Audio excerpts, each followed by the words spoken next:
Hello, ഞാൻ അൽത്താഫ്. ഇന്ന് നമ്മൾ ഉണ്ടാക്കുന്ന ഒരു അമ്പൂർ സ്റ്റൈൽ ബിരിയാണിയാണ്. അപ്പോൾ അത് ബിരിയാണി ഉണ്ടാക്കാൻ ആദ്യം നമ്മുടെ ബിരിയാണി പാത്രത്തിലേക്ക് കുറച്ച് സൺഫ്ലവർ ഓയിലും കുറച്ച് ഗീയും കൂടെ ഒഴിക്കുക. ഒഴിച്ചതിന് ശേഷം 2 ഗ്രാം പട്ട, 2 ഗ്രാം ഏലക്ക, 2 ഗ്രാം ഗ്രാമ്പു, ഇത് മൂന്നും നമ്മൾ ഇതിനകത്തോട്ട് ആഡ് ചെയ്യുക. സ്പൈസസ് ആഡ് ചെയ്തതിന് ശേഷം നമ്മൾ ഇതിന് പിറകെ സവാള ചേർത്ത് കൊടുക്കുന്നുണ്ട്. സവാള നമ്മൾ എണ്ണത്തിൽ പറയുമ്പോൾ ഒരു 6 എണ്ണമാണ് എടുക്കുന്നത്. നമ്മളിപ്പോൾ ഒരു 1.5 കിലോ ബിരിയാണിയാണ് വെക്കുന്നത്. അപ്പോൾ അതിന് നമ്മളൊരു 6 സവാള, വലിയ സവാളയാണ് എടുക്കുന്നത്. അപ്പോൾ 6 എണ്ണം നമ്മൾ സ്ലൈസായിട്ട് അരിഞ്ഞ് എടുക്കുന്നുണ്ട്. അത് നല്ല രീതിയിൽ നമ്മളൊന്ന് വഴറ്റിയെടുക്കുക. നല്ല രീതിയിൽ അതൊന്ന് വഴറ്റി വരണം. നമ്മൾ ബിരിയാണി ഉണ്ടാക്കുന്നത് ഇന്ന് ജീരകശാല അരിയിലാണ്. അതായത് ജീരകശാല അരിയിലും നമുക്കിത് ചെയ്യാം, അതേപോലെ തന്നെ ബസ്മതി റൈസിലും നമുക്കിത് ചെയ്യാം. നമ്മൾ ഇന്ന് ഉണ്ടാക്കുന്നത് ജീരകശാലയിലാണ്. നമ്മളൊരു 1.5 കിലോ ചിക്കൻ കഴുകി വൃത്തിയാക്കി വെച്ചിട്ടുണ്ട്. നമ്മൾ 1.5 കിലോ ചിക്കനും 1.5 കിലോ റൈസുമായിട്ടാണ് ചെയ്യുന്നത്. പിന്നെ നല്ലപോലെ ഒന്ന് വഴലണം. ബിരിയാണിയിൽ സവാള ഇങ്ങനെ ഇറക്കാൻ പാടില്ല, നല്ലപോലെ ബ്രൗൺ കളറാകണം. അത് നോർമലി നമ്മൾ ബസ്മതി റൈസിലാണ് അമ്പൂർ ബിരിയാണി ഉണ്ടാക്കുന്നത്. അപ്പോൾ ഇന്ന് നമ്മൾ അതിന് വേണ്ടിയിട്ട് ഉള്ളി വഴറ്റിക്കൊണ്ടിരിക്കുകയാണ്. ഉള്ളി കുറച്ച് സൺഫ്ലവർ ഓയിലും അതേപോലെ തന്നെ കുറച്ച് നെയ്യും എല്ലാം ഇട്ടിട്ട് നമ്മൾ ഉള്ളി വഴറ്റുന്നുണ്ട്. പിന്നെ സെപ്പറേറ്റ് നമ്മൾ കണ്ട് ഇവിടെ ഒരു കുക്കറിൽ കുറച്ച് വെള്ളം എടുത്ത് വെച്ചിട്ടുണ്ട്. കുക്കറിലല്ല വേവിക്കുന്നത്, നമ്മൾ ഇതിനകത്ത് റൈസ് ജസ്റ്റ് ഒരു 2 മിനിറ്റ് ബോയിൽ ചെയ്യുന്നതേ ഉള്ളൂ. അപ്പോൾ അതിന് കുറച്ച് വെള്ളം ചൂടാൻ വേണ്ടി വെച്ചിട്ടുണ്ട്.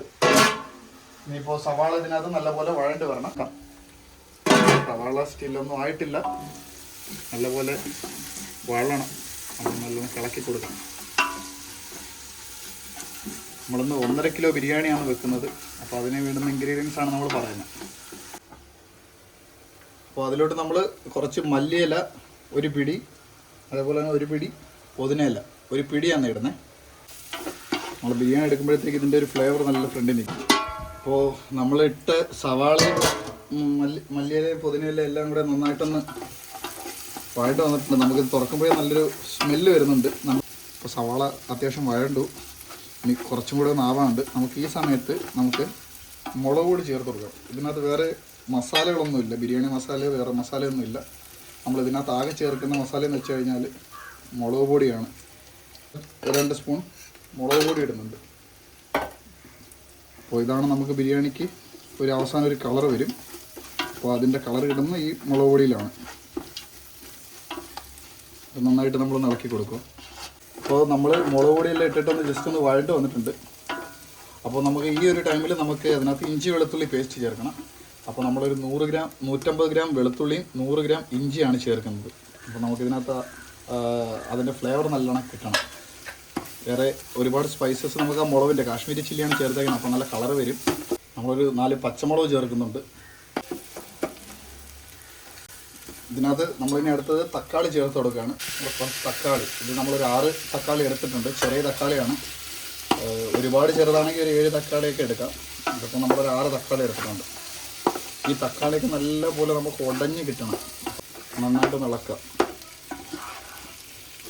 ഈ തക്കാളി ഉടയുന്നവരെ നമ്മളൊന്ന് വെയിറ്റ് ചെയ്യുക. നല്ലപോലെ പേസ്റ്റ് പരുവായിട്ടുണ്ട്.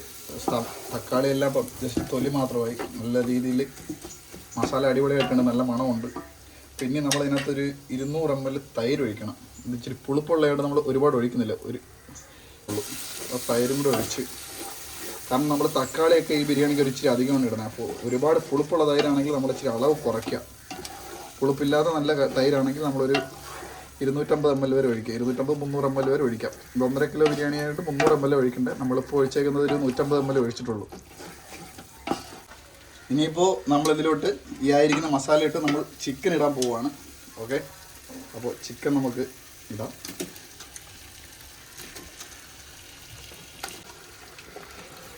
അപ്പോൾ ഇതൊന്ന് ഇട്ടൊന്ന് ഇളക്കി കുറച്ച് നേരം അടച്ചു വെക്കാം.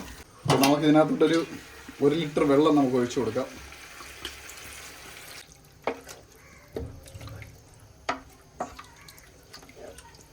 പിന്നെ നമ്മളിത് അടച്ചു വെക്കണം. അടച്ചു വെച്ച് ഇത് നമ്മൾ വേവുന്ന ടൈമെന്ന് വെച്ച് കഴിഞ്ഞാൽ ഒരു ഹൈ ഫ്ലെയിമിലൊരു 5 മിനിറ്റ് നല്ല തിളച്ച് വരണം. അത് കഴിഞ്ഞ് പിന്നെ ബാക്കി സ്ലോ കുക്കാണ് ചെയ്യുന്നത്. ലോ ഫ്ലെയിമിൽ ഒരു 10-20 മിനിറ്റ് വെച്ച് കഴിയുമ്പോഴത്തേക്ക് നമ്മുടെ ചിക്കൻ നല്ലപോലെ വേവും.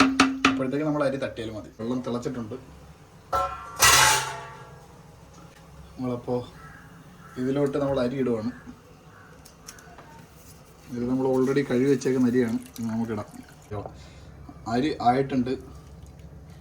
അപ്പോൾ അരി ആയിട്ടുണ്ട്, പകുതി വന്നിട്ടുണ്ട്. ഇനിയിപ്പോൾ ബാക്കി നമ്മുടെ മസാല കിടന്ന് വേവണം. അപ്പോൾ അരിക്കകത്തൊക്കെ നല്ല ഫ്ലേവർ വരത്തുള്ളൂ. അപ്പോൾ അരി ഊറ്റിയിട്ട് വരാം.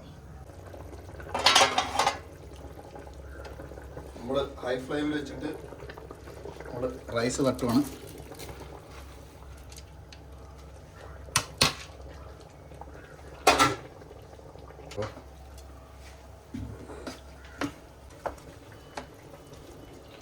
നമ്മൾ വെള്ളത്തിൻ്റെ അളവെന്ന് വെച്ച് കഴിഞ്ഞാൽ അരിക്ക് മേലിങ്ങനെ നിൽക്കണം. ലാസ്റ്റ് ഒന്ന് ഇച്ചിരി ഒന്ന് ഉപ്പ് നോക്കാം. എല്ലാം ഓക്കെയാണ്. നമുക്ക് ബിരിയാണി എടുത്തോ. നമ്മളെ ബിരിയാണി ആയിട്ടുണ്ട്. നമ്മളൊന്ന് ജസ്റ്റ് ഒന്ന് ഇളക്കി കൊടുക്കാം.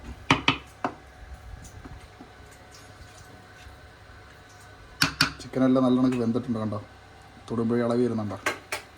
അതാണ് എൻ്റെ പരുവം. നമ്മൾ ജസ്റ്റ് ഒന്ന് റൈസ് ഒന്ന് തിരിച്ചിട്ട് കൊടുക്കണം. കാരണം മസാലയൊക്കെ അടിയിലാണ് വരുന്നത്. അപ്പോൾ നമുക്കിത് ആദ്യം ഒരു പ്ലേറ്റ് സെറ്റ് ചെയ്യാം. മുട്ട ഇടുന്നുണ്ട്, ഒരു പീസ്.